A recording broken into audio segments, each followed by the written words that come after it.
రావి చెట్టు ప్రదక్షిణలు. పిల్లలు కలగని వారిని రావి చెట్టుకు ప్రదక్షిణాలు, తీర్థయాత్రలు చెయ్యమంటారు. తీర్థయాత్రలు చేయడం ద్వారా ప్రశాంతత వస్తుంది. మనసు తేలిక పడుతుంది. సంతానం కలిగే అవకాశం కలుగుతుంది.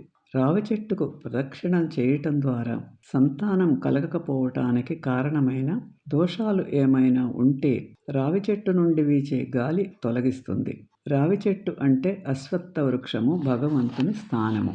వృక్షాలన్నింటిలో రావి చెట్టు పరమ పవిత్రమైనది అని భగవద్గీతలో శ్రీకృష్ణ భగవానుడు చెప్పాడు.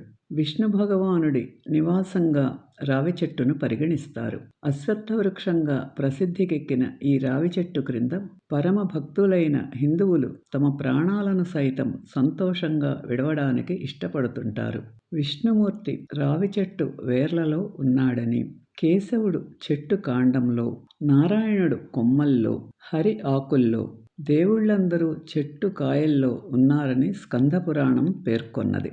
సాక్షాత్తు విష్ణుమూర్తి ప్రతిరూపమే రావి చెట్టు అనేది అనేక మంది విశ్వాసం.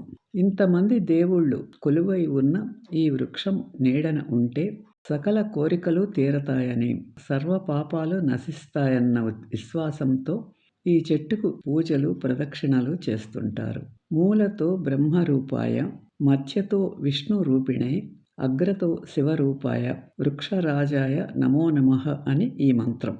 ఈ వీడియో మీకు నచ్చితే లైక్ చేసి, షేర్ చేసి, సబ్స్క్రైబ్ చేయండి.